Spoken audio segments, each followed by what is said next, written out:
Pablo es trinitario. Cree en la triunidad de Dios. Dios Padre, Dios Hijo y Dios Espíritu. No está creyendo en tres dioses diferentes, porque estamos mirando y comprobando que hay una unidad infinita entre ellos, pero hay obras que le competen a uno y no al otro. Bueno, entonces ya teniendo muy claramente este tema de la teonomía, podemos ahora hablar del Espíritu Santo. Gálatas nos ofrece varias información acerca del Espíritu Santo. Nos basta para conocer las obras de Él, su personalidad y los frutos que produce en el corazón de los escogidos. ¿Qué es el Espíritu Santo en Gálatas? La epístola define, por así decirlo, al Espíritu Santo de dos maneras. Primero, el Espíritu Santo es un don de Dios. Y segundo, el Espíritu Santo es el cumplimiento máximo de las promesas. O es una de las glorias venideras hechas realidad. Entonces, hermanos, ¿qué significa lo primero? Empecemos entonces. Para la epístola, para el apóstol Pablo, el Espíritu Santo es un don. Ya mirábamos a la luz de la Escritura que el Espíritu Santo proviene tanto del Padre como del Hijo. Ellos lo otorgan no a alguna persona que cumpla los requisitos, o a una persona que pague una suma, o a una persona que cumpla ciertas obras por hacer. Por lo tanto, cuando el Padre y el Hijo dan el Espíritu Santo, lo dan de forma gratuita, lo dan por gracia. El Espíritu Santo es dado por gracia. Es un don de Dios que el Dios Padre y Dios Hijo otorgan. Dicen en Gálatas, usa el verbo, suministra. Entonces, hermanos, el Padre no es el único que da el Espíritu Santo. El Espíritu Santo tampoco lo da solamente el Hijo, lo dan los dos. El Espíritu Santo no lo da una imposición de manos, no lo da un soplo de la boca de un apóstol. El Espíritu Santo no lo da algún estudio exhaustivo, gnóstico, donde las personas se busquen una iluminación trascendental. El Espíritu Santo es Dios mismo revelado y dado a los hombres, dado por gracia. Es un don, un regalo, es una dádiva de Dios. Pues, hermanos, la generosidad de Dios para con sus hijos no se mide con base en las cosas materiales que tenemos, sino en los grandes dones que nos ha dado. Y saben, el don más grande que Dios nos ha dado es Él mismo. Dio a su Hijo, quien es Dios, y da al Espíritu Santo, quien es Dios. El don más glorioso, bueno, excelso, que Dios nos da, es a Él mismo. Y nos da, hermanos, nos dio a su Hijo, porque dice, de tal manera amó Dios al mundo que ha dado a su Hijo unigénito. Lo dio, un regalo, gracia. Y vamos a ver que el Espíritu Santo es un don, dado por gracia. Y ya vamos que el Padre envía al Hijo, y el Espíritu Santo se le dice tercera persona, no porque sea tercero en rango, o porque sea 3 veces menos poderoso, o algo así por el estilo, no, hermanos. Es una manera de decir que Él proviene tanto del Padre como del Hijo, y también significa que el Padre primero reveló a Jesús y después sí dio al Espíritu Santo. Es decir, hermanos, el Espíritu Santo no vino sino hasta después que Jesús se fue. Por eso se le dice tercera persona.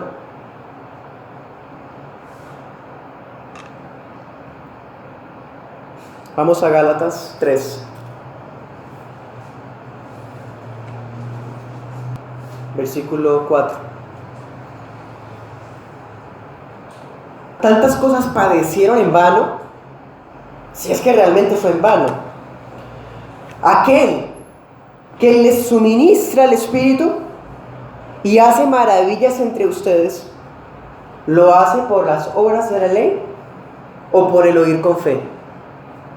las iglesias de Galacia estaban siendo invadidas por legalistas, por judaizantes y por cristianos carnales que hacían oposiciones dentro de la iglesia local, y esas oposiciones consistían en negar la suficiencia de la obra de Jesús, en decirle al predicador que no bastaba con hablar el evangelio, sino que se requería hacer varias cosas.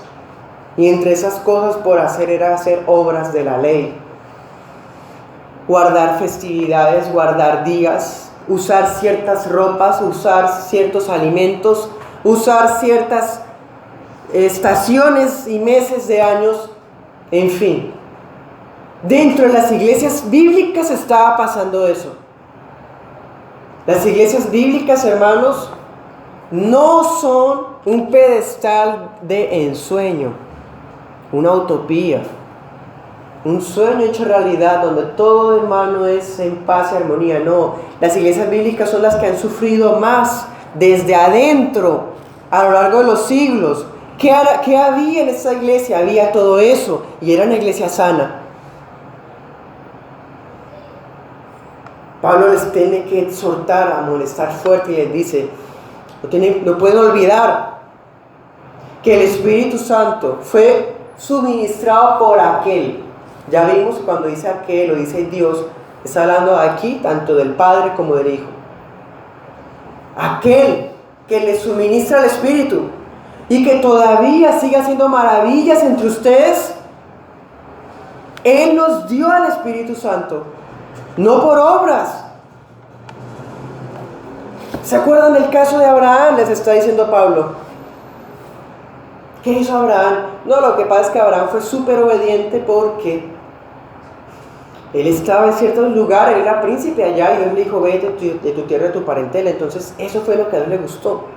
Así no dice la Escritura, porque la Biblia dice, Abraham creyó y le fue contado por justicia. No lo dice cuando salió de Ur, lo dice cuando el Señor le promete a Isaac.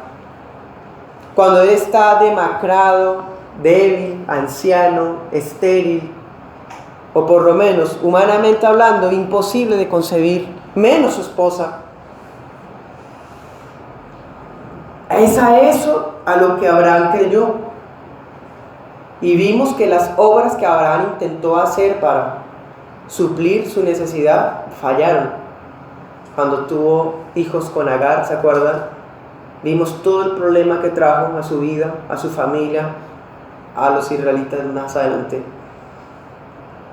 Entonces cada vez que Abraham quisiera haber hecho una obra, siempre resultaba para mal. No era por obras. Se fue a Egipto, le fue mal. Estuvo con Agar, le fue mal. ¿Sí? En cambio, cuando le cree al Señor, cuando recibe las promesas de Dios con fe, ahí vemos cómo Dios respalda. Así, hermanos, sucede. El Espíritu Santo es un don divino dado por la fe.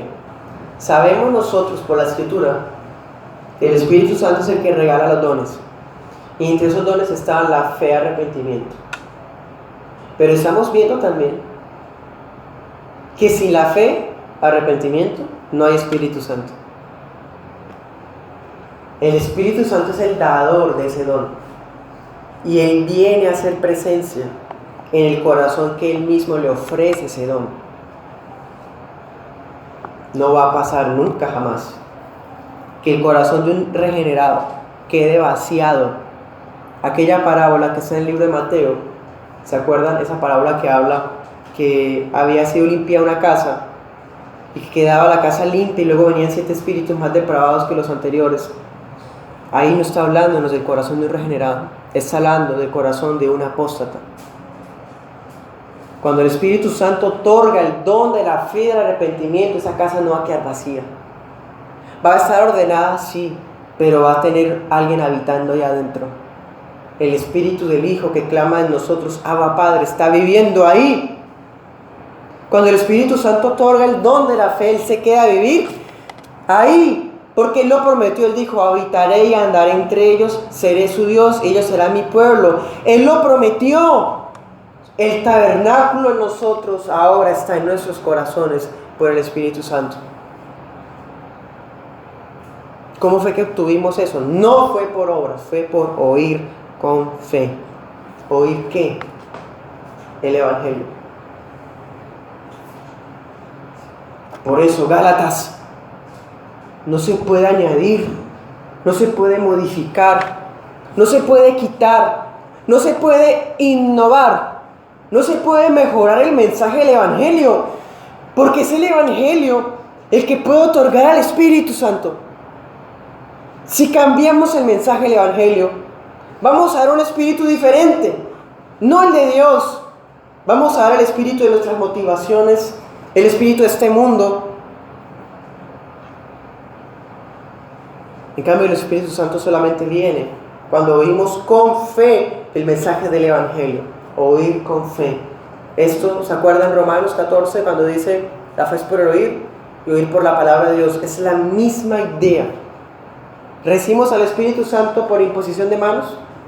¿Recibimos al Espíritu Santo el día que nos bautizamos o que algunos individuos tararean palabras?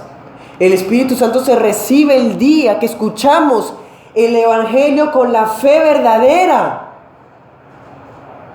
No hubo una manifestación externa, no hubo ninguna convulsión a manera de endemoniados. Hubo una regeneración espiritual en el interior de esa persona. Esa regeneración era una reforma de esa casa destruida, sucia y negra. Vino el Espíritu y esa casa quedó ordenada y ya vive alguien ahí. Y no está en arriendo, es propietario.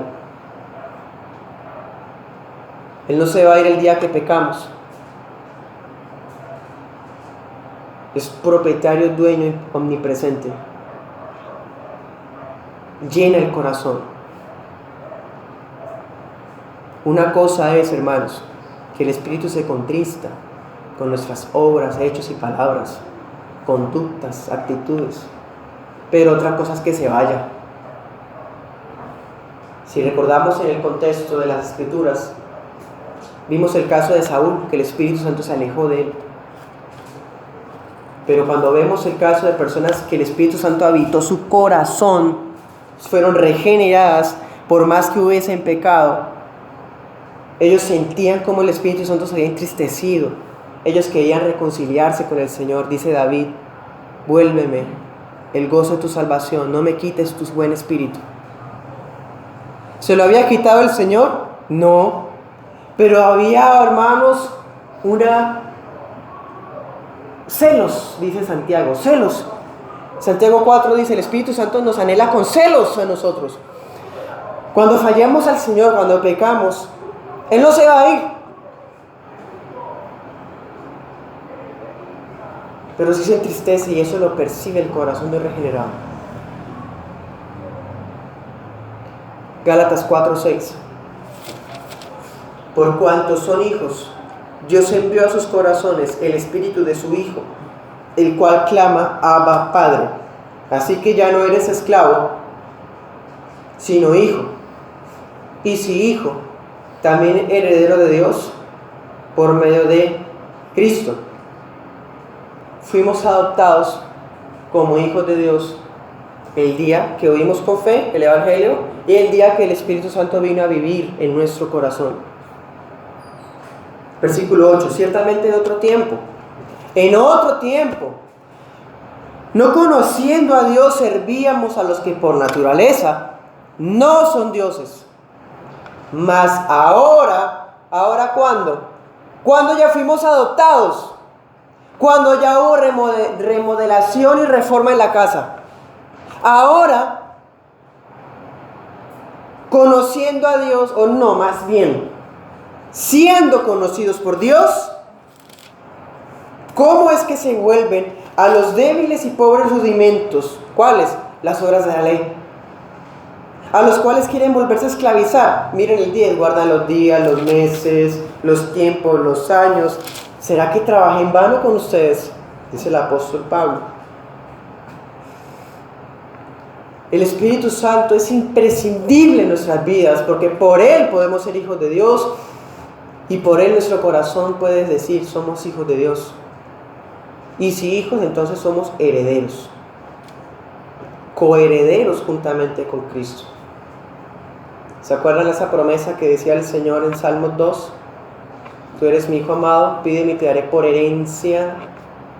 El Señor nos hace coherederos de esa herencia de Jesús. No una herencia que conlleva poderes políticos sobre las personas o poderes materiales sobre este mundo.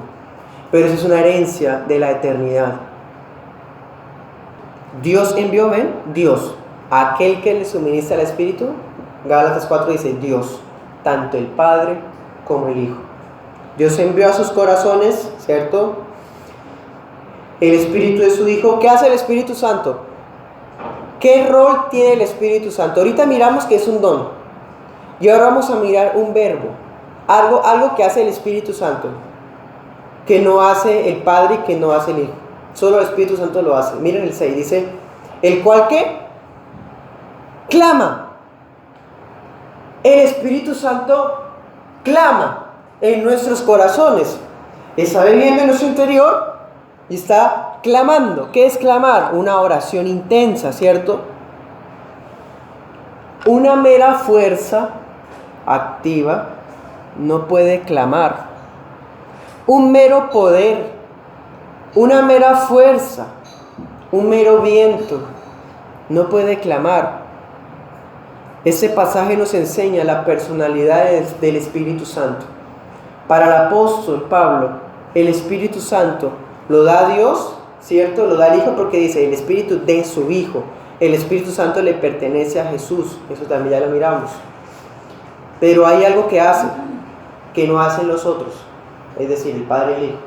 ¿Qué hace? Clama en nuestro corazón, desde acá. El Padre nos mira con compasión, porque se acuerda de su pacto, pero también porque escucha que están clamando. Su Espíritu clama a Él, en cada corazón de cada escogido. Y el clamor de cada hijo de Dios es ese: Abba, Padre, papá, papá, papá, Padre, Padre. Ese es el clamor. Fuimos adoptados por el Espíritu Santo. Entonces miremos, ¿no?, qué maravilloso. El Espíritu Santo, de su personalidad, clama desde nuestro interior a Dios como nuestro Padre. Y miren cómo se complementa toda la Escritura. Ahorita acabamos de ver que oír con fe también lo dice Romanos, ¿se acuerdan? Y aquí estamos mirando que el Espíritu Santo clama en nuestro interior. Eso también está en Romanos 8, ¿se acuerdan? Dice, el Espíritu intercede por nosotros, ¿se acuerdan? Con gemidos indecibles. Es lo mismo. El Espíritu Santo clama en nuestro interior, Abba, Padre. También está intercediendo por nosotros, donde sea que estamos nosotros en nuestro recorrido, en este peregrinaje, en este mundo. El Espíritu Santo está allá, todo el tiempo orando por nosotros, a nuestro favor, intercediendo por nosotros. ¿No les parece eso un consuelo maravilloso, hermanos? Cuando nos sentimos débiles sin decir nada al Señor, cuando ya creemos que hemos dicho todo y estamos desfalleciendo y no sabemos qué palabras decirle al Señor, hay alguien que es Dios Todopoderoso adentro diciendo lo que debe decirse. Nosotros no sabemos ni cómo decirlo. Dice allá en Romanos, no sabemos ni cómo pedir, pero Él intercede por nosotros con gemidos indecibles. Proviene tanto del Padre, dice, aquel que lo suministra. Proviene del Hijo, dice, el Espíritu de su Hijo. ¿Cierto? ¿Qué obras entonces le competen al Espíritu Santo? Por el Espíritu Santo somos adoptados. O sea, cuando estudiamos el Ordus Salutis, el orden de la salvación, que Dios a los que conoció antemano los predestinó, a los que predestinó, a esos llamó, a los que llamó, a esos justificó, a los que justificó, a esos glorificó. Cuando vemos ese tema, entre esa cadena de salvación está la adopción. La adopción. ¿Quién hizo esa obra de adopción? El Espíritu Santo. El Padre nos vuelve sus hijos, pero con el Espíritu Santo. Jesús nos vuelve sus hermanos por el Espíritu Santo. ¿Qué otra obra le completa al Espíritu Santo? ¿Qué otra función? Ahorita mirábamos la capacidad de orar al Padre. el clamar al Padre, el interceder por nosotros, son obras del Espíritu Santo. Ahora fijémonos algo también muy interesante. Jesús intercede por nosotros, ¿cierto? A la diestra del Padre. El Espíritu Santo también. Pero no a la diestra del Padre, sino en el corazón de nosotros. ¿Cómo es posible que nosotros, habiendo sido extranjeros, inmundos, pudiéramos orar al Dios Santísimo, que es como un fuego consumidor, diciéndole: papá? ¿Acaso nos parecemos en algo, aparte de la imagen de Génesis? Por el Espíritu Santo. Personas como nosotros, criaturas débiles como nosotros, frágiles y pecadoras como nosotros, pueden decirle a Dios: Padre. Bueno,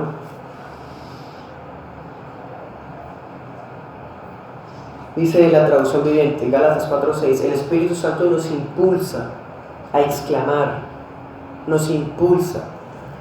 Tal vez, seguramente a usted le ha pasado, hermano, que no sabemos ya qué orar o qué decir al Señor debido a nuestras tribulaciones y pruebas. O a veces sentimos que no tenemos ganas de ni siquiera leer la Escritura. ¿Qué hace el Espíritu Santo? Viene, o bueno, viene no, porque ya está ahí. ¿Qué hace? Nos impulsa.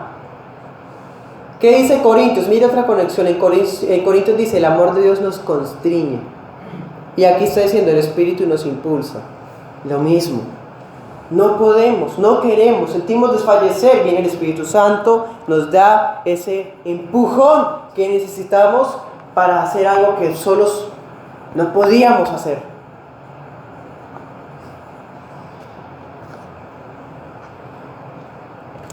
Es hermoso, hermanos, ver todas estas obras que hace Dios Espíritu. Tampoco se habla de ello, ¿cierto? En cambio, en vez de hablar de todas estas funciones maravillosas, se le atribuyen al Espíritu funciones que Él no hace. Se le atribuyen obras que no hace en muchos lugares. El Señor nos guarde, nos perdone, nos permita conocer al Espíritu Santo tal como Él es. Entonces el Espíritu nos impulsa a decir: Abba, Padre, y por Él es que ya no somos esclavos. Por el Espíritu Santo somos hijos de Dios, somos herederos de Dios. Por el Espíritu Santo podemos saber que Dios nos conoce. Dios nos conoce. Esa palabra, Dios nos conoce, esa frase, también tiene conexión con una cita que está en Mateo. ¿Se acuerdan? Esa cita en la parábola, el Señor dice: aquel día vendrán muchos diciendo: Señor, en tu nombre echábamos fuera demonios, hacíamos milagros. ¿Se acuerdan? ¿Qué les va a decir el Señor Jesús? No los conozco, no sé quiénes son, jamás los conocí. ¿Ven? ¿Y qué nos está diciendo Gálatas? Que por el Espíritu Santo Dios nos conoce. Estas personas estaban sacando demonios, esas personas estaban profetizando, haciendo milagros sin el Espíritu Santo. Y Dios les dice: no los conozco, porque pueden hacer obras y hablar, pero Dios no está en sus corazones por medio del Espíritu Santo. El Espíritu Santo es la garantía de que somos hijos de Dios y de que aquel día, en el juicio final, el Señor Jesús y Rey eterno no nos va a decirnos: nunca los conocí. Porque cuando estemos ahí cerca de Él, frente a Él, en aquella nube, en el juicio, el tribunal de Cristo, el Señor Jesús va a percibir la voz del Espíritu Santo que desde el interior de ese individuo dice: Abba, Padre. Gálatas 3, versículo 2. Los hermanos de las iglesias de Galacia habían recibido al Espíritu Santo no por imposiciones de manos, no porque el apóstol Pablo con Bernabé, ¿se acuerdan que ellos fundaron las iglesias de Galacia? No estaban en un culto de milagros imponiendo manos para que el Espíritu Santo viniera sobre los que ellos pusieran manos. Pablo no estaba predicando soplando desde el púlpito para que viniera Espíritu Santo sobre la gente. Él no estaba clamando, ven Espíritu, ven, descienda tu fuego. Esas cosas no las clamamos nosotros ahora. Es completamente redundante decir al Espíritu Santo bienvenido, porque Él ya está en nosotros. Es completamente redundante decir Espíritu Santo ven, porque Él ya está con la iglesia. Es completamente redundante hacer invitaciones a Dios que ya habita en nuestro corazón. Por eso nosotros no cantamos ese tipo de cantos. El Espíritu Santo es una realidad presente en la iglesia de Cristo. Si clamáramos al Señor que nos dé el Espíritu Santo, que lo derrame, estaríamos diciendo que Él no ha cumplido la promesa que nos dio, que en los posteros días derramaría su Espíritu sobre toda carne. Esa promesa ya se cumplió. Él ya lo derramó. Por eso necesitamos saber que el Espíritu Santo es un don, pero también es el cumplimiento de la promesa. Bueno, los hermanos de los Gálatas habían recibido al Espíritu Santo no por algo esotérico, llamativo, algún show, algún ritual, no.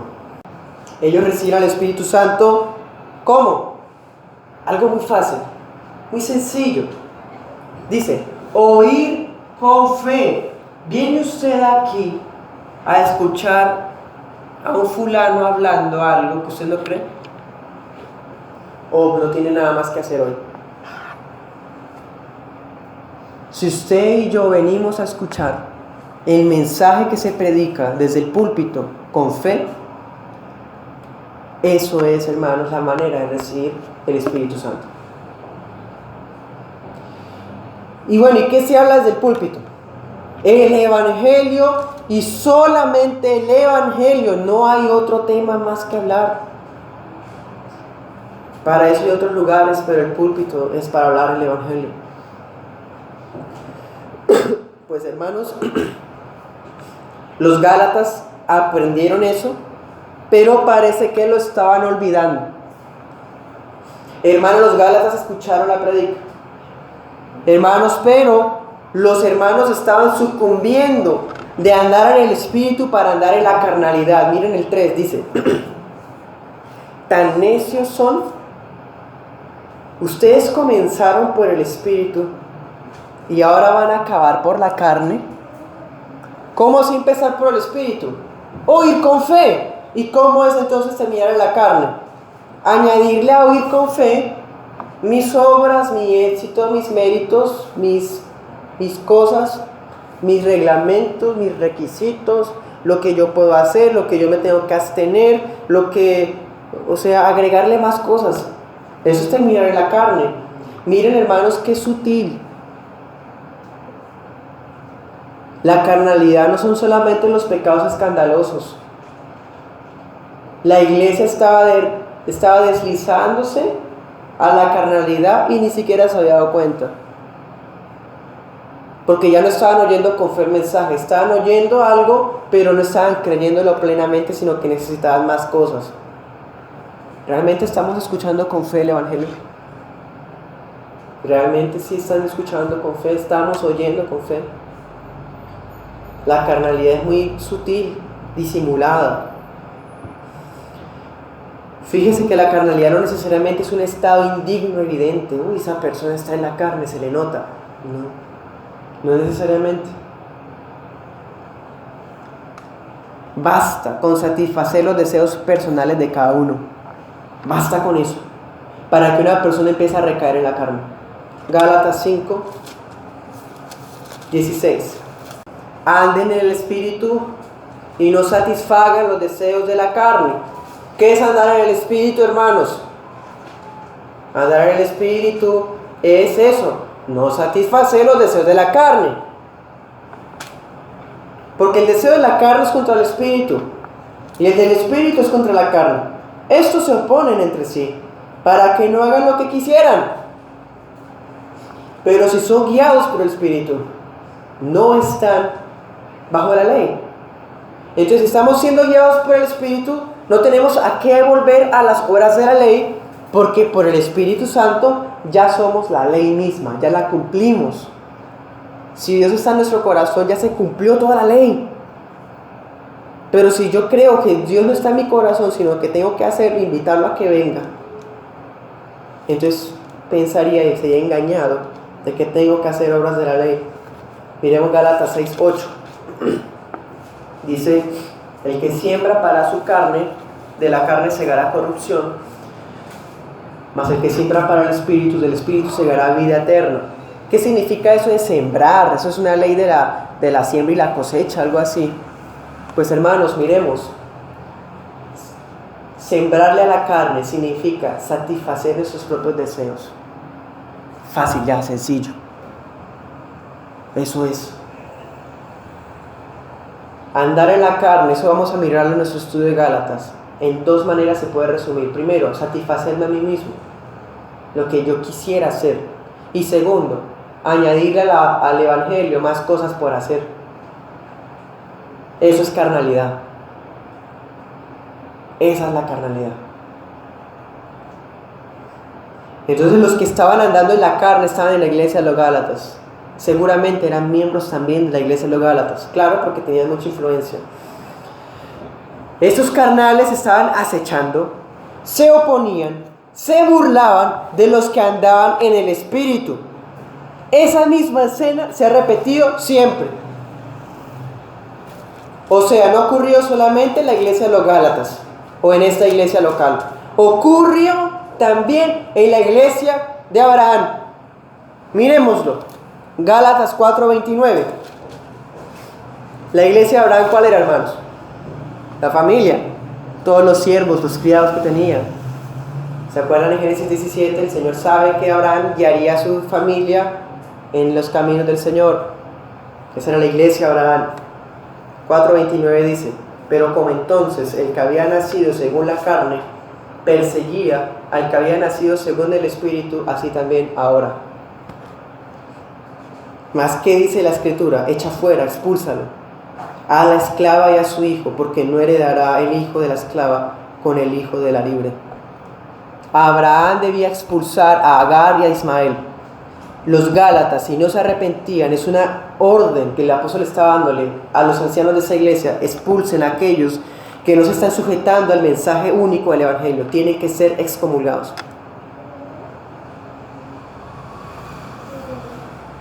¿Y qué más hacían esas personas? Con buenas intenciones estaban tratando de cumplir las obras de la ley. Estaban adulterando el Evangelio con su obrar. No solamente hacían eso, sino que no se conformaban. ¿Y qué hacían? Se oponían a los que sí estaban sirviendo y predicando el Evangelio. Se oponían. ¿Qué dice el versículo 29? Perseguía. El hijo de la carne perseguía al del Espíritu. Eso sigue ocurriendo. Entonces vemos, hermanos, personas inconversas y carnales dentro de iglesias como la de los Gálatas y como la de Girón, donde hay sectores que se oponen a la obra del ministerio, critican todo, murmuran todo, hablan todo. ¿Qué es eso? Esto, el carnal persiguiendo al nacido del Espíritu. Y dice, así también ahora, en otras palabras, porque se extrañan. Siempre va a pasar. Ustedes y yo debemos estar listos. Así podemos discernir entre los hijos del Espíritu y los hijos de la carne. La iglesia estaba viviendo una guerra interna. La iglesia que se supone que debería ser como un refugio de descanso. No es así. Las iglesias más sanas como esta sufren guerras internas. ¿Guerras internas en qué consiste esto? Carnales oponiéndose a todo lo que los servidores en el Espíritu están haciendo, se oponen a todo, contradicciones a la doctrina, ¿sí? Querían regresar a los rudimentos de la ley del Antiguo Testamento, mientras que los del Espíritu se mantenían firmes en el legado del Evangelio. Predicaban el Evangelio, hablaban el Evangelio, pero los otros no querían solamente eso, querían más cosas por hacer. Miren la cuestión. Los de la carne tienen una intención oculta, ¿y cuál es? Tener dominio sobre la membresía. Tener dominio para influenciar y terminar acaparando a los del Espíritu. ¿Cuál creen, hermanos, que sería la intención de Ismael y de Agar contra Isaac y Sara? Burlándose. Hijo de la anciana, ustedes, despreciables, yo nací primero que usted, no se lo olvide. Imaginémonos las burlas, ¿cómo sería esa escena? La mamá se dio cuenta de eso, Sara se dio cuenta, ¿se acuerdan? Hermanos, eso muestra carnalidad y debe ser suficiente, hermanos, para que sepamos extirpar ese problema. ¿Cómo se extirpa? Oyendo con fe el Evangelio. ¿Hay una persona contaminada con eso? Probablemente. Pero al escuchar el Evangelio, esa persona puede ser sanada. Oír con fe, no haga nada más. Oír con fe. Y ahora, hablando del Espíritu Santo como promesa, miramos Gálatas 3:14.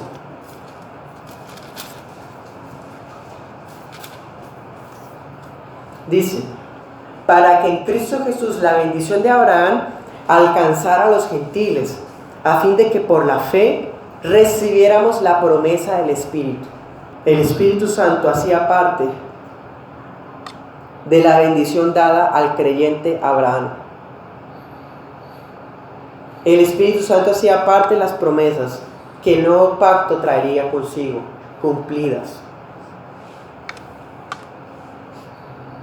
Nosotros que no somos descendientes de Abraham directamente, en carne y sangre probablemente, podemos participar de la promesa que le entregaron a él. ¿Cómo? ¿Cómo es eso posible? Si tenemos la misma fe que tuvo él. El mismo tipo de fe de Abraham es el mismo tipo de fe que se exige a toda la humanidad. ¿Cuál fe? Esa que decía: así Abraham creyó a Dios y le fue contado por justicia. Si tenemos esa fe que solamente cree, que confía en lo que Dios está prometiendo, que no hace nada para ayudarle al Señor, sino que aguarda, esa es la fe que caracterizó a Abraham. Nosotros, teniendo la misma fe de Abraham, podemos, hermanos, recibir el cumplimiento de la promesa, el Espíritu Santo. Que acabamos de leer, Isaac era hijo de la promesa. Los hijos de la promesa tienen al Espíritu, los otros no. Por eso se oponen y persiguen. Judas dice: esas personas no tienen al Espíritu, son sensuales, dice Judas capítulo 1. Gálatas 5, versículo 5. Pues nosotros, por el Espíritu, aguardamos por fe la esperanza de la justicia. El Espíritu Santo es el que renueva nuestra esperanza, hermanos, incluyendo la de la segunda venida. Ahora miremos el 22. Mas el fruto del Espíritu es amor, gozo, paz, paciencia, benignidad, bondad, fe, mansedumbre, templanza. Contra tales cosas no hay ley. ¿Sí? Versículo 25. Si vivimos por el Espíritu, andemos también por el Espíritu. 26. No se hagan vanagloriosos, irritándose unos a otros y envidiándose unos a otros. Ahí está la carnalidad. ¿Dónde había eso? En la iglesia de los Gálatas. ¿Por qué hay personas así dentro de la iglesia? Porque no han oído con fe el Evangelio. En vez de producir los frutos del Espíritu, producen ¿qué? Vanagloria, irritabilidad, produce envidias, produce las carnalidades que están en los versículos anteriores. Pero los hijos del Espíritu van a producir amor, gozo, paz, paciencia, estos frutos que no pueden provenir de nosotros. Pero ahora notemos algo. De los frutos, uno de los que más se destaca está en 6.1.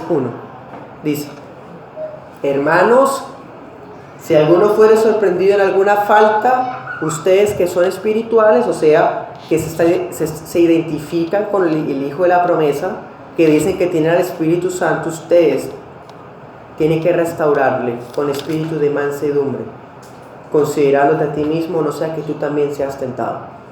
Una característica de los hijos del Espíritu es la mansedumbre. la mansedumbre con la que corrige el pecado. El apóstol está resaltando esto porque en la iglesia de los Gálatas había una especie de segmentación. A unos estaban los carnales y otros estaban los espirituales. Esos se creían superiores a los espirituales porque hacían más cosas, tenían más cosas, en fin. Y estos, llega un momento en que se empiezan a sentir superiores porque creen que ellos son espirituales, entonces corrigen las cosas pero sin mansedumbre. El Señor nos ayuda, hermanos, porque uno de los frutos que más se nos exige es la mansedumbre para corregir y reprender el pecado. Pero ojo, estamos mirando que si alguno es sorprendido, ojo, o sea, nadie sabía, se le está llamando la atención una vez, pero cuando a un fulano se le ha dicho varias veces el mismo tema, ahí ya no está la mansedumbre. ¿Qué tiene que hacer? Expúlselo. Ese es el lineamiento bíblico. Pero vamos a hacer un repaso a lo largo de toda la epístola mirando cuál era la definición o concepto que Pablo tenía de la iglesia en esta epístola que fue la primera que él escribió. La expresión hermanos en la epístola a los Gálatas aparece 12 veces y la palabra iglesia aparece 3 veces. Y una vez Pablo les dice hijitos. Es muy lindo ver, hermanos, esta fraternidad. El problema más grave que una iglesia enfrenta, incluso más terrible que la misma división, pues hermana, pues de eso, es la herejía. Y aquí estaban adulterando el evangelio. Eso era un pecado que podía hacer que se condenaran muchos de los que iban a la iglesia. Y aún así, Pablo les dice esas veces, les dice iglesia, les dice hermano, les dice hijitos. O sea, todavía está la esperanza de que entre los Gálatas hay hijos de Dios. Y por lo tanto la iglesia no va a perecer. Por más de la oposición que hubiese adentro, el Pablo, el apóstol, sabe y confía que el Señor preservará a su iglesia. Importante. Comencemos. Gálatas capítulo 1, versículo 2 dice: Pablo escribe la epístola cuando estaba en Corinto, cuando estaba ministrando a los hermanos de los corintios, estaba fundando la iglesia. Mientras estaba allá, entonces está Pablo en Corinto y dice en el versículo 2: y todos los hermanos que están conmigo. O sea, ese problema de los Gálatas llegó a oídos de los hermanos de los corintios. Pero el que tiene que resolverlo es el apóstol que fundó la iglesia. Dice: y todos los hermanos que están conmigo a las iglesias de Galacia. Que son varias iglesias. Este versículo nos enseña algo muy interesante. Pablo cree en la iglesia universal y en la iglesia local. Este pasaje nos enseña que la iglesia local es realidad, porque nos está hablando de iglesias en plural. Y alguno objetaría: no, pues no hay solamente una iglesia. Sí, pero aquí está hablando de iglesias de Galacia. O sea, espiritualmente sí hay una sola iglesia, pero físicamente son muchas. Por eso no hay problema en decir las iglesias, no, pero es que somos una. Espiritualmente sí, pero realmente también existen iglesias locales, y las iglesias locales también son dignas de honra y de respeto, al ser manifestaciones físicas de la iglesia espiritual. Entonces empieza así, miren cómo comienza la epístola. Habían varias iglesias ubicadas en Galacia. Galacia es una provincia romana. Ya hemos visto de cuáles se trataba: Licaonia, Derbe, Pergia, Antioquía de Siria, de Pisidia. Eran varias iglesias. Iconio también. Pero parece que todas estas iglesias, 5 como mínimo, estaban teniendo el mismo problema. Es como si los infiltrados en una iglesia estuvieran yendo a las cercanas, que eran las 5. Entonces llevaban su infección de una iglesia a la otra hasta que contaminaron todas las de Galacia. Y todos los de Galacia estaban pensando ya como vamos a mirar más adelante, caer de la gracia por no obedecer la ley. Bueno, entonces también notamos aquí, hermanos, que cuando dice iglesias de Galacia, quiere decir que aunque le está escribiendo a toda la iglesia de Galacia, cada iglesia tenía que resolver sus propios inconvenientes de forma local. Es decir, la iglesia de los Gálatas fue escrita con urgencia, porque es un problema terrible, grave. Un problema de herejía es algo, hermanos, imperdonable. Y Pablo está anodado, tiene miedo de que se hayan perdido todas esas personas, porque son muchas iglesias, 5 ciudades. Y cada iglesia en cada ciudad simbolizaba la esperanza para cada ciudad. Si una iglesia se contamina por la herejía, como en el caso de los Gálatas, la iglesia de Perge se contamina, toda la ciudad de Perge queda sin esperanza, porque el mensaje que la iglesia de Perge puede darles está contaminado. Es muy importante proteger, hermanos, el legado. Cada iglesia local debe proteger el legado para afectar a su municipio, en el caso de nosotros. Bueno, entonces vemos, hay independencia en las iglesias locales, pero a la vez hay unidad, porque conste, Gálatas está escribiendo a varias iglesias, pero como si fuera una sola. Es más, el detalle de que se trata de 5 iglesias, pocos lo saben. Entonces, hermanos, son varias iglesias locales que conforman a la iglesia universal. También por eso es que esta epístola, aunque no vivimos en Galacia, que eso es Europa del Sur, sigue siendo vigente para toda la iglesia universal, por lo mismo. Bueno, eso por una parte. Entonces vemos, Pablo ve a la iglesia universal como una, pero nota y respeta también la independencia que existe en cada iglesia local. También vimos, hermanos, que a pesar de los problemas que estaba teniendo la iglesia, Pablo tiene la esperanza de que la iglesia, los hermanos verdaderos van a permanecer. Por eso les dice hermanos, por eso sigue diciendo que son iglesia, no va a desconocer que son iglesias, que porque los Gálatas estuvieran predicando algo extraño en Licaonia. Entonces Pablo les dice a todos los hermanos de Licaonia, de la secta tal, no, Pablo no se acelera en despreciar a la iglesia del Señor nunca.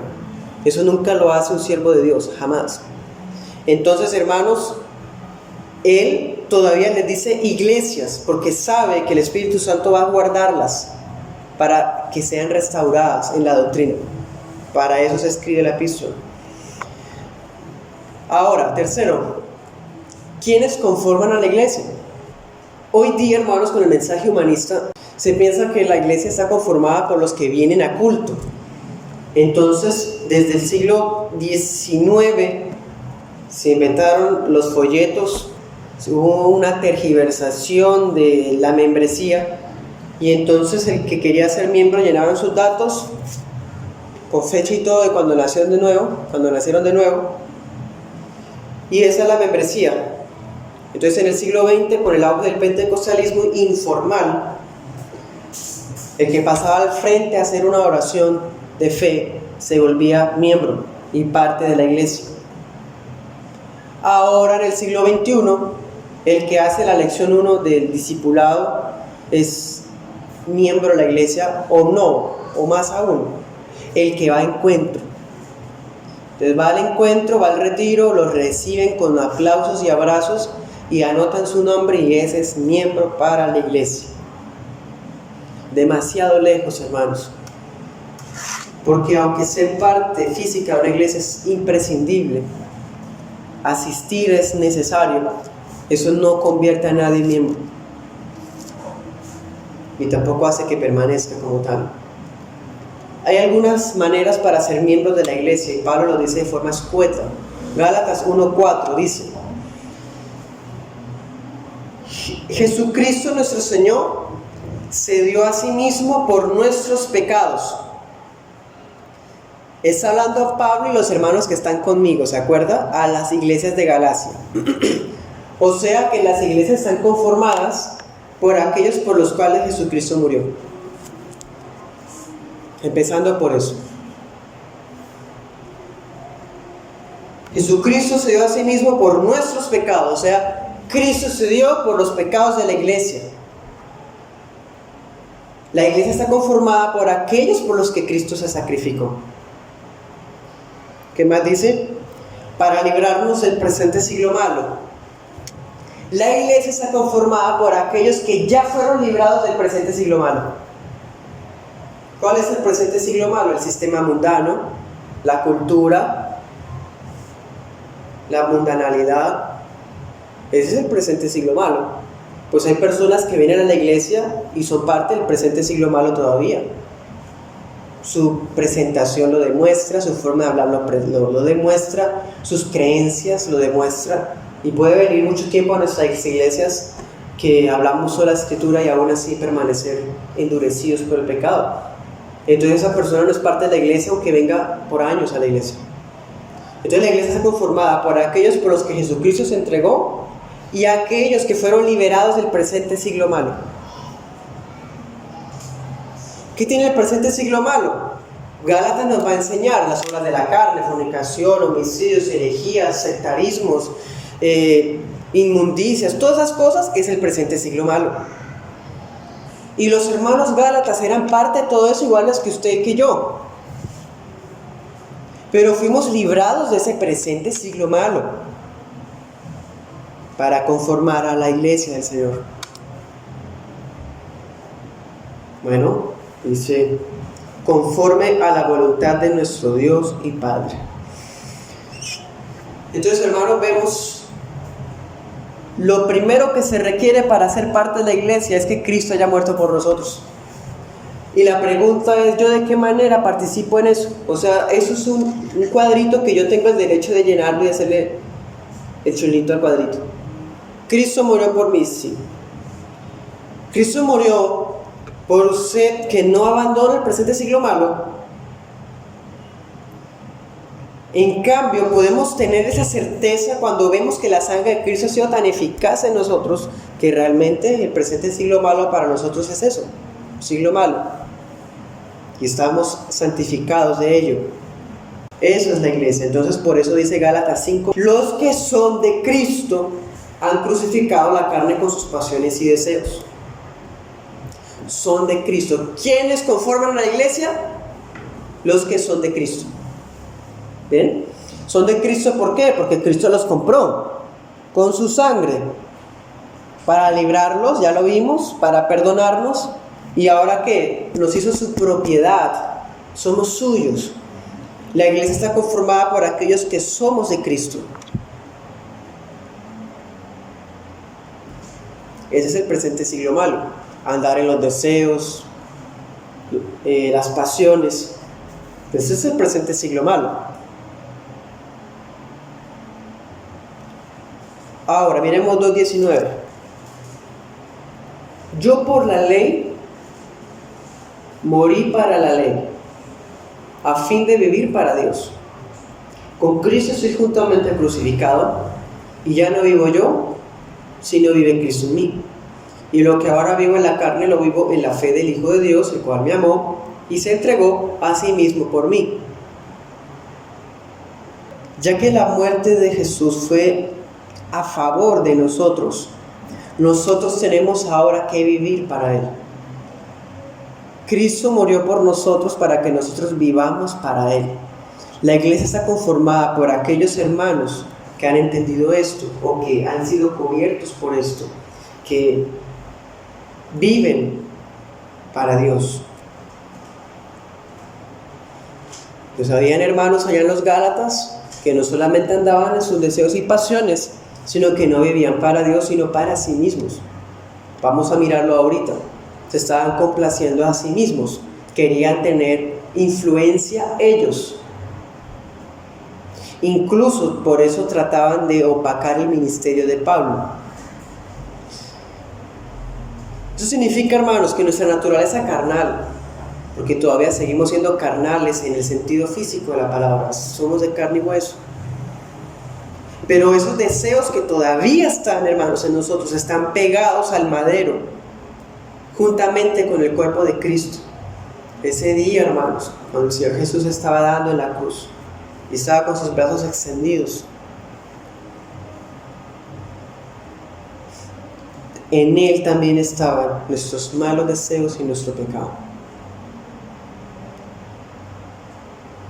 Y ahora, ya que Él llevó, hermano, nuestra maldad sobre Él allá en esa cruz, ahora nosotros vivimos nuestra vida para Él. O dicho de otra manera, ahora Él vive nuestra vida por nosotros. Es como si Pablo estuviera diciendo, o bueno, lo dice así textual, dice: lo que ahora vivo en la carne, lo vivo en la fe del Hijo de Dios. Lo que ahora hago es Dios Hijo quien está en mí, el que lo está llevando a cabo.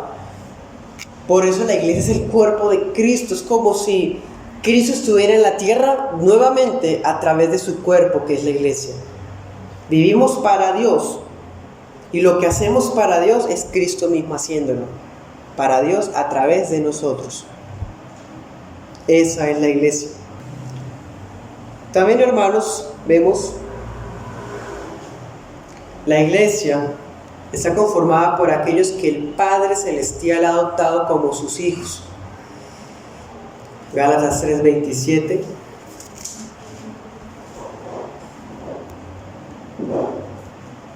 Dice: todos los que han sido bautizados en Cristo.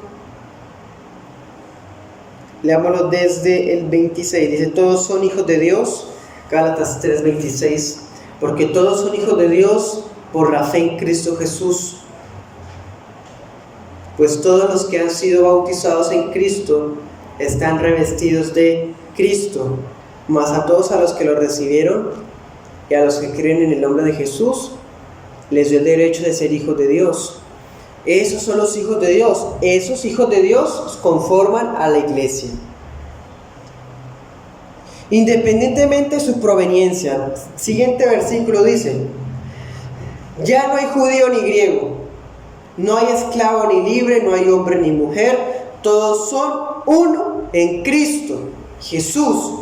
Son uno. Esa es la enseñanza que años después le va a tener que Pablo enseñárselas a los corintios otra vez. Somos uno, un cuerpo, la iglesia es uno. Vemos otra vez la doctrina de la Iglesia Universal acá. Ya no hay judío ni griego, ya no importaba la circuncisión, ya no importaba que fuera hijo de griegos. Si hay la fe de Cristo, la persona era recibida en la iglesia del Señor, en el reino de los cielos. No importaba ya que era esclavo, que no pudiera tener el derecho de decidir. No importaba si era un amo que tenía esclavos bajo su poder. Ambos necesitaban la fe de Jesús. Ya no importaba si era un hombre o una mujer, que la mujer estaba impedida de aprender, de asistir a las reuniones. Ya no importaba eso, ni que fuera mujer o hombre, porque tanto el hombre como la mujer necesitan la fe de Cristo para poder ser hijos de Dios.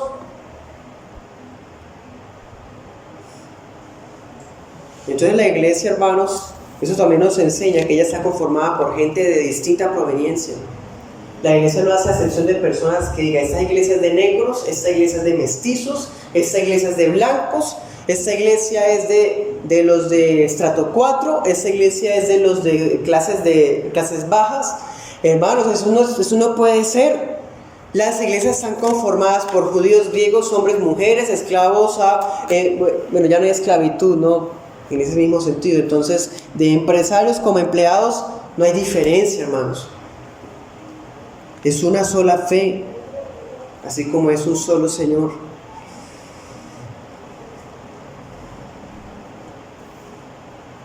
De esta forma, hermanos, la iglesia le pertenece a Dios.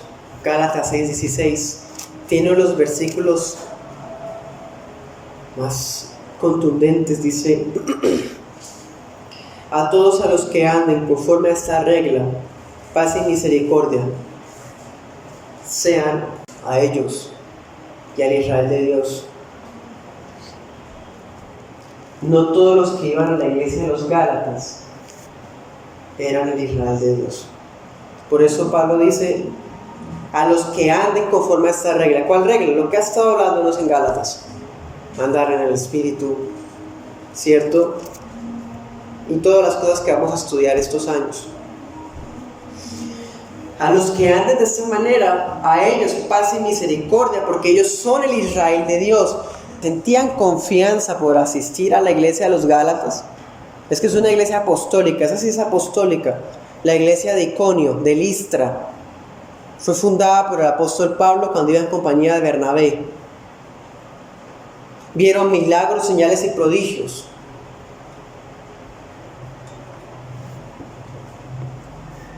No, pues qué tranquilidad. Me hago miembro de esa iglesia o asisto frecuentemente y soy muy privilegiado.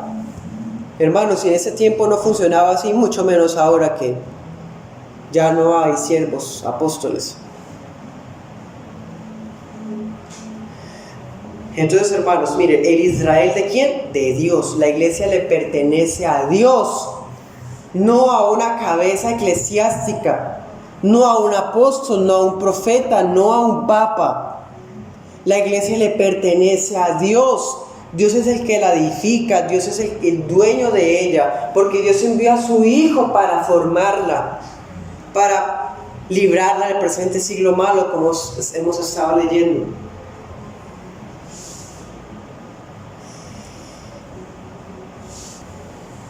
Pablo sí dice: yo los engendré a ustedes, estoy sintiendo dolores de parto otra vez con lo que ustedes me están haciendo, estoy perplejo.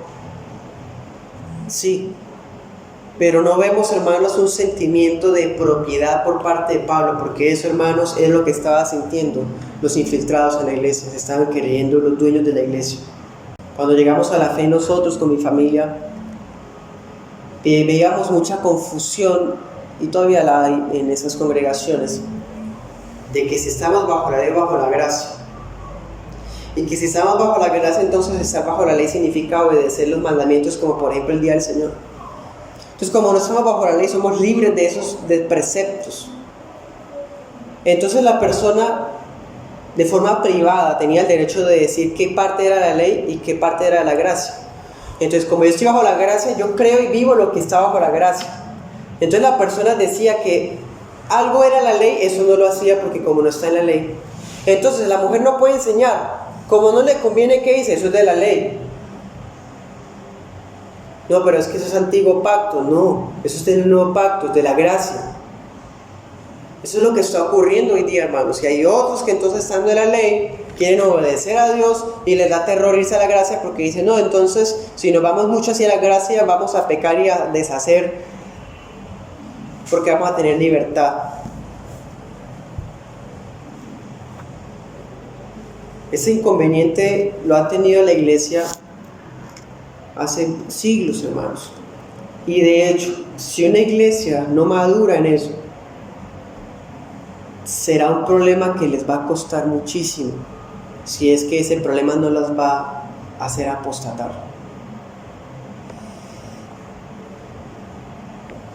Esta iglesia sería jovencita, no tendría ni 5 años esta iglesia. Entonces vean, hermanos, que si una iglesia joven no trata de ese inconveniente, va a volverse en una confusión. Usted sí entiende, hermano, qué es la gracia, qué es la ley, qué aspectos de la ley debemos vivir, qué aspectos de la gracia debemos proteger.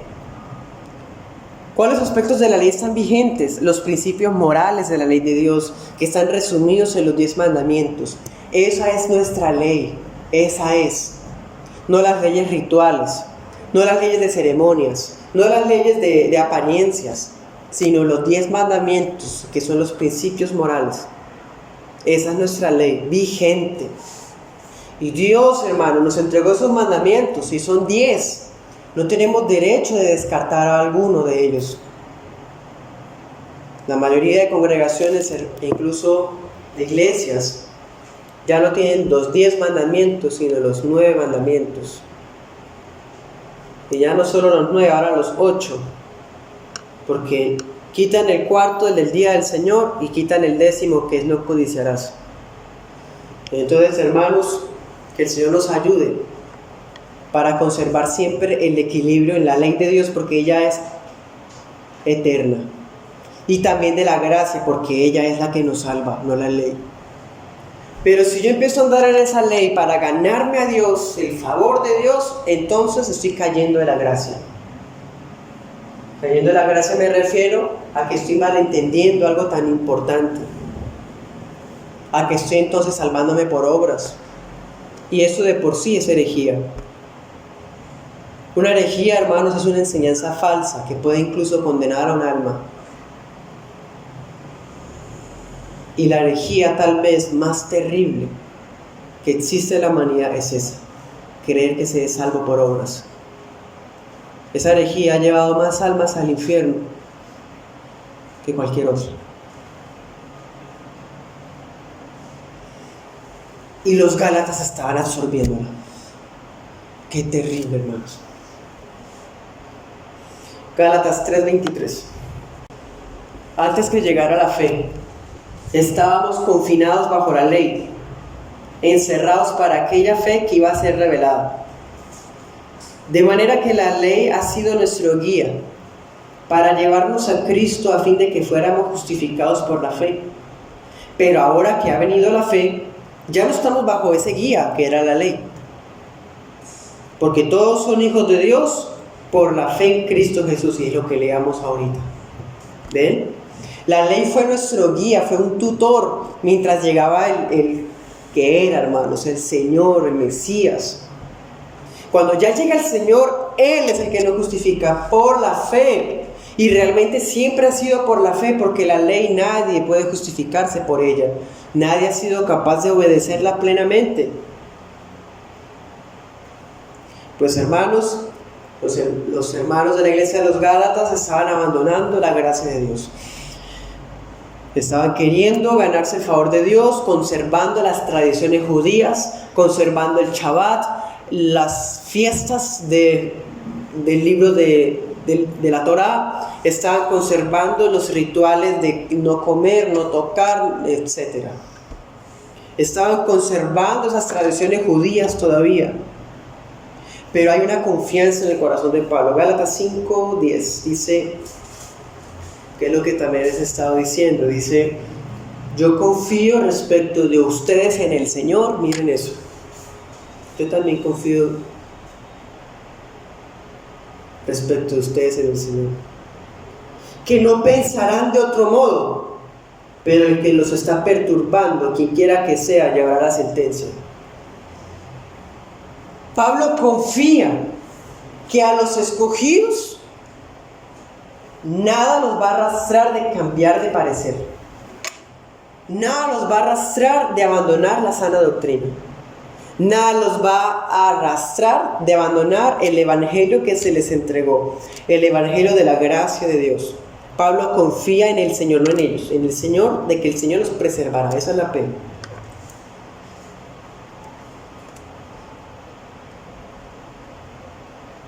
Pero advierte que aquellos falsos hermanos que estaban infiltrados iban a pagar las consecuencias por las enseñanzas diabólicas que estaban llevando a la iglesia. Miremos Gálatas 2:4. A pesar de los falsos hermanos que se habían introducido entre nosotros a escondidas para espiar nuestra libertad, la que tenemos en Cristo Jesús, para reducirnos a esclavitud. Falsos hermanos, podríamos pensar que ya habían sido parte de la membresía de los Gálatas, pero estaban encubiertos, no dejaban ver su verdadera identidad mientras enseñaban poco a poco a los débiles sus ideas contrarias al evangelio. ¿Ven, hermanos? Y de entre esos falsos hermanos surgen esos falsos maestros que estaban llevando esas ideas. Entonces, por eso Pablo tiene que hablar, hermanos, de esa manera. Esa persona va a llevar la sentencia a quien quiera que sea. ¿Por qué le dice quien quiera que sea? Porque esas personas estaban poniendo en entredicho el ministerio de Pablo, y ellos estaban diciendo que ellos sí eran los llamados y Pablo no. Una cosa lleva a la otra, hermanos. No pueden reconocer a aquel que se les opone. Nunca, no les conviene. Entonces por eso Pablo les da esa sentencia, hermanos. Y sigue habiéndola. No porque Pablo se haya muerto, no hay sentencia para el que introduzca ideas heréticas a la iglesia. Porque la iglesia de los Gálatas escribió a iglesias locales que sí existieron, pero tienen principios del Espíritu Santo tan claros que están vigentes hoy todavía, hermanos. Notemos algo, ¿no? En el 2:4 habla de falsos hermanos.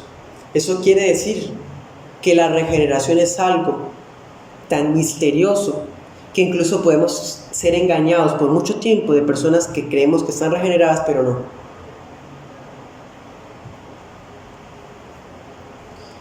Gálatas 2:5 dice: a los tales ni por un momento accedimos a someternos, para que la verdad del Evangelio permaneciera con ustedes. Entonces, para que no se fueran de la iglesia, Pablo decía, bueno, lo que ustedes dicen sí tiene algo de razón, dejemos esa parte, hay que desechar lo bueno, hay que retener lo bueno y desechar lo malo. Todo lo que ustedes dicen, no todo es malo, dejemos lo bueno. O sea, Pablo no fue conciliador, porque la verdad no se concilia con nadie. En este libro de Gálatas, podemos mirar en el capítulo 5, Pablo habla de los dones del Espíritu Santo, de la mansedumbre, la templanza. Y en el capítulo 6 dice que hay que corregir con mansedumbre, ¿cierto? Que hay que restaurar. Pero hermanos, cuando se mete con la verdad del Evangelio, con la iglesia del Señor, ahí no vale eso. No. Pablo no está negociando o siendo salomónico, diciendo, no, pues hagamos algo. Usted piensa así, nosotros decimos esto, pues hagamos como a la mitad. Hagamos las cosas de los judíos, pero que cosa que uno se salva es por fe, ¿no? No, no, Señor. El legado del Evangelio es intocable, hermanos. Y no podemos cederlo con nadie, quien quiera que sea. Así sea un pastor, así sea un hermano antiguo. Ni quien quiera, hermanos. Es intocable el legado del Evangelio. En la iglesia habían maestros con más reputación que otros. Por eso algunos se creían hermanos superiores incluso que Pablo. Dice en Gálatas 2:6, dice, de los que tenían reputación de ser algo, lo que hayan sido en otro tiempo no me importa, dice el apóstol. Dios no hace acepción de personas. A mí pues los de reputación nada nuevo me comunicaron, no me enseñaron nada, yo entonces ya lo he predicado así. Versículo 7, antes por el contrario, como vieron que me había sido encomendado el evangelio de la incircuncisión, como a Pedro el de la circuncisión. Versículo 9, al final dice, Santiago, Pedro y Juan nos dieron la mano derecha en señal de compañerismo. O sea, hermanos, eso también es interesante para la iglesia del Señor. En las iglesias del Señor, en las iglesias locales del Señor, las iglesias bíblicas del Señor, que estamos dispersos en las naciones, hay hermanos ancianos que tienen más reputación que otros. Siempre ha sido así. Hay hermanos predicadores más famosos que otros.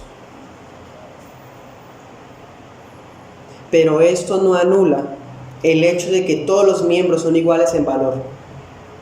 Puede un hermano ser más famoso que otro, más reconocido en cuanto a reputación que otros, pero todos somos de igual valor y dignidad, porque somos hijos de Dios por la sangre de Cristo. Podía haber apóstoles y hermanos con mayor reconocimiento que mismo Pablo. ¿Qué está diciéndonos? ¿Quién era el más reconocido? Santiago. ¿Quién le sigue? Pedro. ¿Quién le sigue? Juan. Realmente eran los tres principales, las columnas de la iglesia de Jerusalén, de la iglesia madre, los de la reputación, hermanos. Ellos eran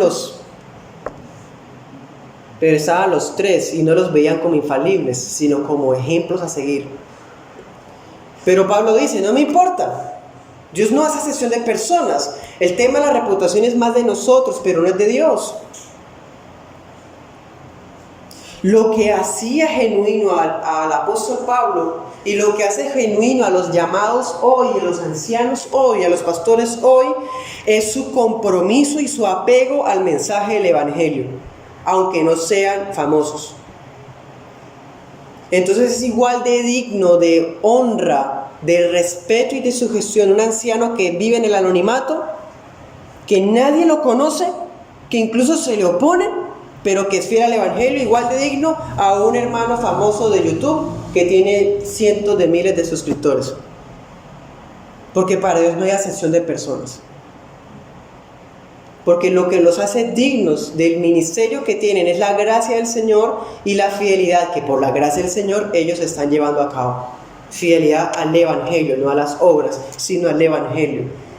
Porque el Evangelio es, hermanos, el corazón de la iglesia, palpita el corazón y bombea, hermanos, la sangre y la vida y el calor a la iglesia.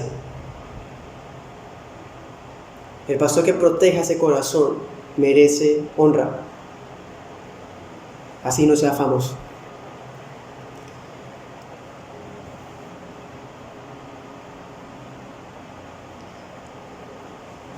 Ahora, hermanos, ya miramos quiénes conforman la iglesia, el papel de la ley en la iglesia, el papel de los ancianos en la iglesia, de cierta manera.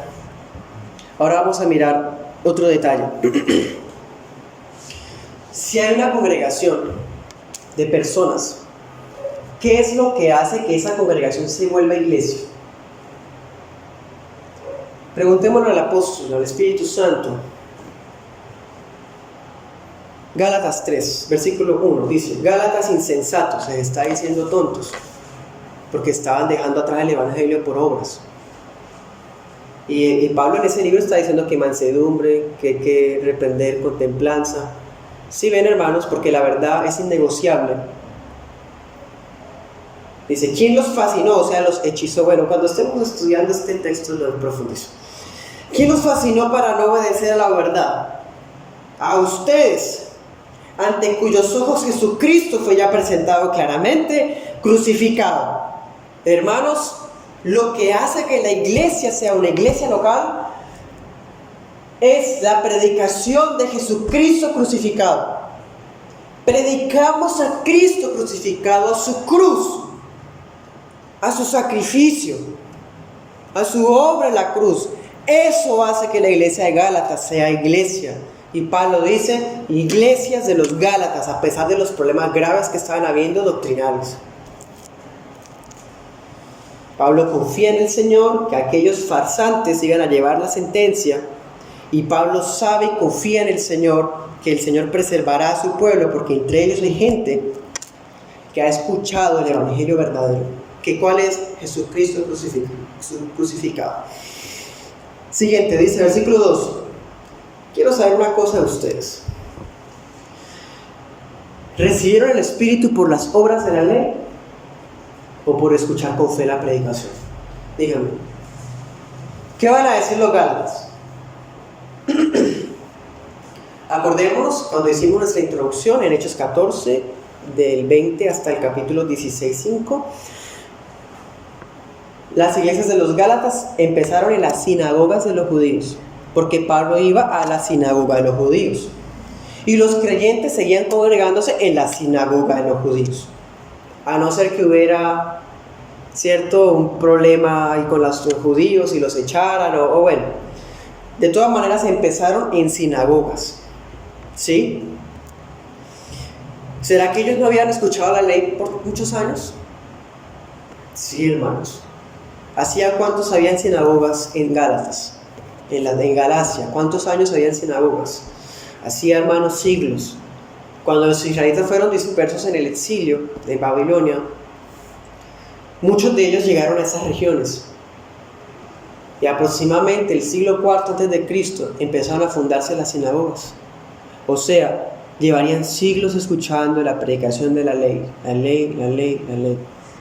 Pregunta: ¿recibieron al Espíritu Santo por resultado de una predicación de la ley o por escuchar con fe al Evangelio?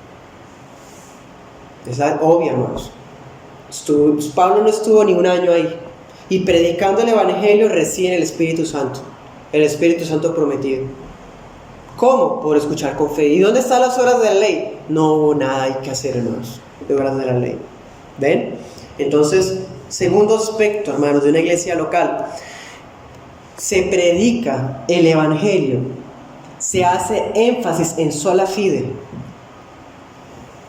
de tal manera que creemos que oír con fe la predicación del Evangelio es lo que hace que un hermano sea hermano, que un hijo de Dios sea hijo de Dios.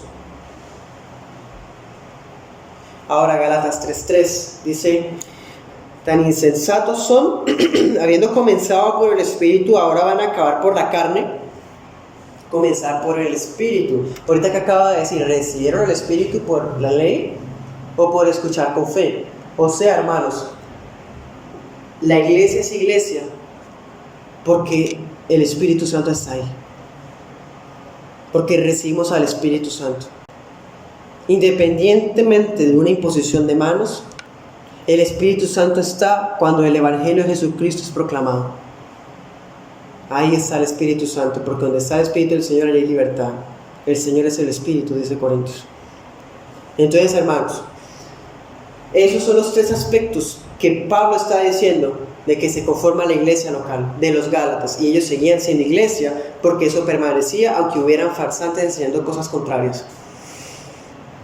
Este mensaje, hermanos, tiene consecuencias. Siguiente versículo dice, y para terminar: tantas cosas han padecido en vano, si es que realmente fue en vano la predicación de este evangelio de la cruz y de recibir al Espíritu por la sola fe, ocasiona persecución. Eso es otra señal. Hacía tiempo no les decía esto. Cuando todo está tranquilo y no pasa nada, algo anda mal. Ya lo hemos comprobado. Todo está normal, todo está tranquilo, algo anda mal, hermano. Si no hay persecución, algo anda mal. Nadie lo está criticando, nadie está hablando mal de ustedes, los de afuera. No le están persiguiendo, no le están ultrajando por causa del Evangelio, algo anda mal.